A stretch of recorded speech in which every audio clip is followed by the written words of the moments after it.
Hi guys, my name is Nicolette Mashile. I am also known as The Financial Bunny. Welcome to The Financial Bunny TV. Today I want to talk a little bit about, how do I put this? I want to talk a little bit about debt review, right? And understanding the psychology behind debt and the psychology behind making financial decisions when you feel that you are over indebted and when you may indeed be over indebted. And I say those two, I use intentionally the words when you feel like you're over indebted and when you actually are over indebted. It's very, very important because the law in South Africa is very sophisticated. And if you read the National Credit Act, it makes provision for one to seek some sort of help when they feel like they're over indebted. However, there is still a responsibility on the debt counselor to make a determination of whether or not you are indeed over indebted so that they can then propose a repayment structure to your creditors that also still needs to go to the magistrate court so that it can indeed become a court order. Now, very, very important for me to put out this disclaimer. None of my videos constitute as financial advice. If you are looking for financial advice, please do speak to somebody that is certified and registered with the FSCA. And of course, here, I'm going to be dealing with a little bit of legislation. So if you also do need to consult with a lawyer to be fully able to interpret the National Credit Act, I do highly advise that you do so, right? I'm obviously coming at this with my understanding. So a couple of months ago, I was doing somebody that worked for me. So I was actually going through some of our statements, right? And I realized that there was a transaction on our statement that I did not know about or was not aware of. It was a transaction of documents being sent over to lawyers. So obviously the first thing I did was to panic. And then I sent an email to say, listen, I know nothing about this transaction. Can you guys please reverse this? Because I don't think it has anything to do with my business. And then I realized that actually maybe another second mind, at the back of my mind to say, maybe let's just ask the team if anybody is well aware of this transaction. So of course I did. And somebody came up and said, listen, it's my transaction. It's a personal transaction. And I asked, what is it about? Are you open to tell me what it's about? And they said to me, yeah, I've signed myself up for debt review. Now, I was shell-shocked. I got the biggest shock of my life. One, I wanted to go into a fit of rage because I was like, how dare you go into debt review when my whole book details that debt review is ultimately the last resort that you go to. All the videos, everything, me being here, me being a resource to you. And then my other second mind was like, you know what? You don't really know what people's feelings, people's psyche, there's a lot that happens when a person is over indebted to a point where they may make certain financial decisions that are detriment to their financial futures. But at that point, that is the decision that they wanted to make, right? And I'll tell you why I want to tell the story. So this morning, listening to Sarah Jake Roberts. I listened to her quite a lot. And obviously this was a Christian message that she was delivering. And she was speaking about self-preservation. And I remember my years at Rhodes University when there was a point when you come from a school where you are head girl, deputy head girl, deputy head girl, you are prefect in hostel, you're in leadership position, academically you're doing well, and then you are thrust into university and all of a sudden you are not doing well. Depression really comes and becomes very comfortable in your home, in your heart, in your mind. And one of the things that she was talking about, and the reason why I bring up depression is because one of the things that we talk about right now is mental health is quite an important part of our journeys, and we need to take care of ourselves. And if you are tired, sleep, take the rest, close up your curtains and sleep. And that is self-preservation. But when you are depressed, some of that self-preservation is for you to open wide those curtains, get out into the sun, speak to people. That also is self-preservation. And you can see this contrast. And she was talking about how a lot of us do that, even in the Christian belief, where sometimes self-preservation requires you to do the direct opposite of what it would look like in another instance of self-preservation, right? So I realized in that moment that the self-preservation for this young lady at the moment in which this debt situation was weighing her down was for her to go to debt review. So on the phone, I then say to her, what got you into debt review? And she said, you know what, Nicolette, I was tired. I was tired of being called every day by debt collectors. I was tired of all of the threatening messages. I was tired, and my heart really broke and sank because I realized how many other people find themselves in this situation, and they're almost forced, into a financial decision that they would have rather in any other instance not gone with, because that at that moment is their self-preservation, right? So rightfully, she got herself into debt review. But what really, really upset me is that where there is lack of information, people will plug with their own information and make you believe that a situation is what they think they need to present in front of you. Now, one of the biggest determinations of debt review is to determine whether or not you are over indebted. So before they can even put together a proposal, they need to determine whether it's not a proof. It's more of a determination of whether or not you are actually over indebted. Right? Now, what does it mean to be over indebted? In actual fact, the National Credit Act makes a provision. And I want to read you guys what the National Credit Act says. And I'm reading this from a legal document. It was a case. It's a case between one of the banks and the National Credit Regulator, right? It says that there needs to be probable propensity to satisfy in a timely manner all obligations under all credit agreements to which the consumer is party, as indicated by the consumer's history of debt repayment.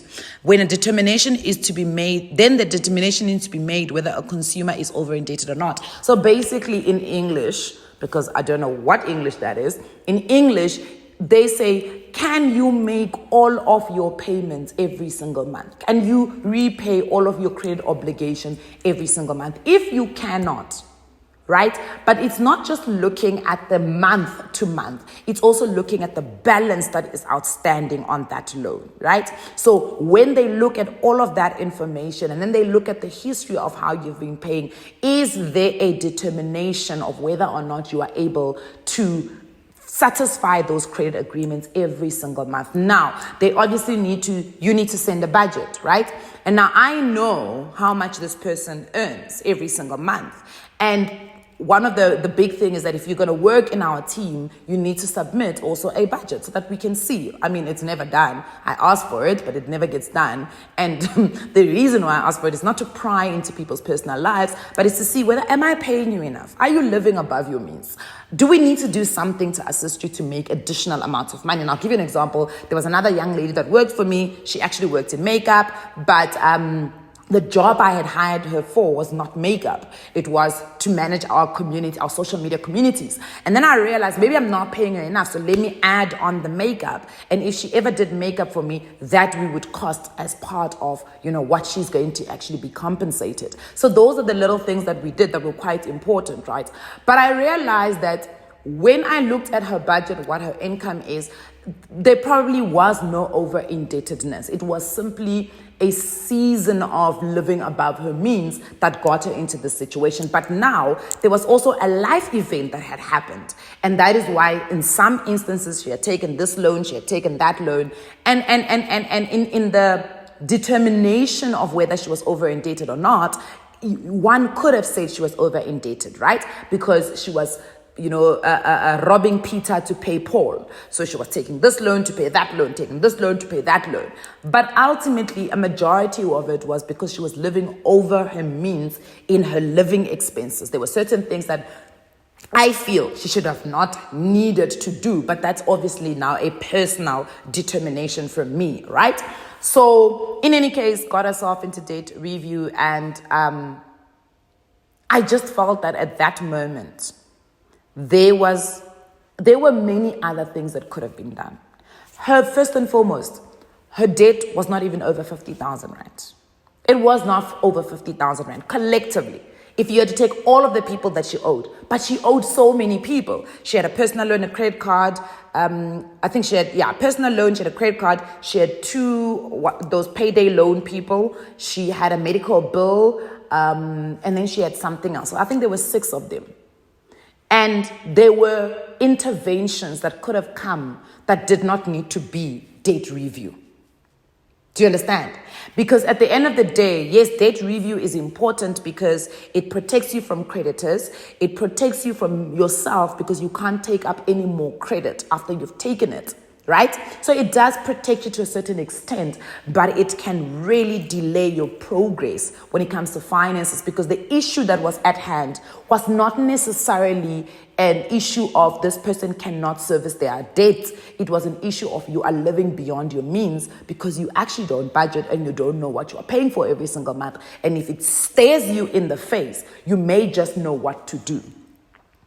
So me being me, jumped in, tried to give this person a second chance this year, and I paid some of her debts. I left one because I feel like you still need to have that discipline and that learning to be able to pay a debt and understand. And I really then committed myself to saying I'm going to help this person from a discipline perspective, from a budgeting perspective, and from an income perspective to understand where they are.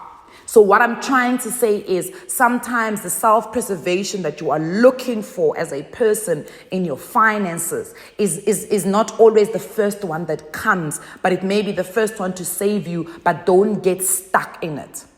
So for her, she went into debt review and then she wanted to get stuck in debt review. And I said no, because the future implications of debt review are just not enough for us to justify being in debt review for what the future actually looks like. That's not English. What I'm trying to say is the consequences of being in debt review right now, which was what she needed to do for self-preservation or financial preservation rather, is just not enough justification for the consequences that come up. The word consequences has such an amazing word in the Sotho languages. It's called ditlamorago.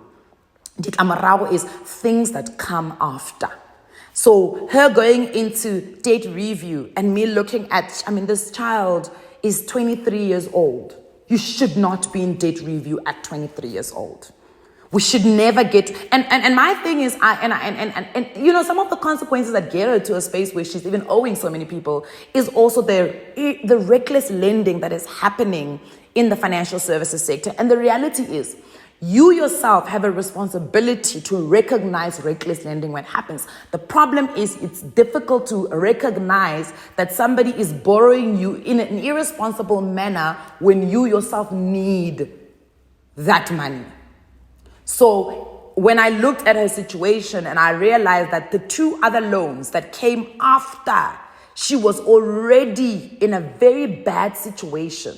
The 2 loans were actually reckless lending, but to prove reckless lending in this country is another it's another mammoth task. So it should be the responsibility of credit lenders to recognize that this person is going to be in a worse off position if we give them any more credit, right? Because they need to calculate as to, if we give you this credit, the repayment that you are going to make every single month on the specific credit, do you have the breathing room and the capacity? And I'll tell you, let me give you another reason. For instance, 2020, many of us were in a good space because interest rates were lowered. So we're all in a good space to be able to borrow. Borrowing was cheaper, right? So many people went out and they borrowed. Now, from 2020 up until 2023, where we are now, the interest rate has been hiked so many times, and it was right for, we can argue whether it was right or wrong, but I think it was right for the Monetary Policy Committee to increase those interest rates, right? Because South Africa's economy needed again to get, that resuscitation that they do when they do charge, charge, it needed that, right? So one of the ways to curb inflation, because at the rate at which inflation was growing in this country, we needed to increase interest rate to try and balance it out, right? But also it's like trying to land that soft landing so that you don't mess up the economy at the same time when you're increasing those interest rates. But the amount of times those interest rates have been increased means that on average, for many people, you probably are sitting with an increase of maybe 3,000 to 4,000 rand in how much you need to pay, right? But what people don't realize is that that is not your only debt. So maybe here you have a car loan, or you've got a bond, or you had a personal loan, or you had a credit card where those increases have now happened. But okay, maybe not on a credit card, but the reality that a lot of people don't realize is maybe you do have a car, maybe you do have a bond, and maybe you do have another loan. So you've got 3 loans in actual fact. Now 3 times 3,000 is 9,000 Rand. So all of a sudden, there needs to be a breathing space of 9,000 Rand in your budget. Do you get it? And all of a sudden, that changes your situation. So now, at that point where you now need to find an additional 9,000 Rand, it's not an additional 9,000 Rand, but it's an addition to however much your installment has increased by. But if it has increased by 3,000 on each loan, essentially, it's 9,000 Rand that you need to find. Now, if you go and apply for credit again, somebody needs to assess that and say, yes, maybe you can. But if we do give you this extra loan, that probably adds another 2,000 Rand repayment on your budget. You are going to be in a worse off position.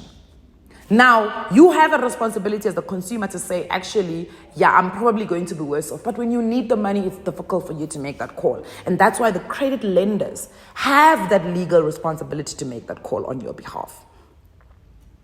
So that's why I'm simply saying it's difficult to be in those situations. But don't make those financial preservation decisions that get you stuck for longer, because your situation can also change. So for instance, this year, she's potentially going to get a new job with a new salary.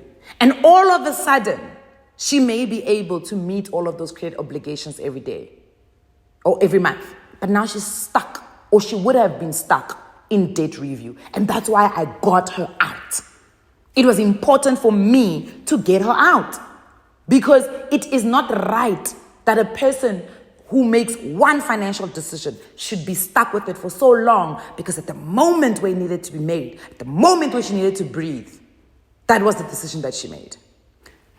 I want to leave it here because I actually want to write a book on debt, because I think debt is such a big thing in our culture, in our situations, and sometimes it's not our fault that we get into it. It's just that sometimes you need to breathe. And at that moment, that's the financial decision that you make. However, it's got so many ditlamorago, so many consequences that we don't talk enough about. We'll get to that video. I'll see you guys on the next one. Mwah.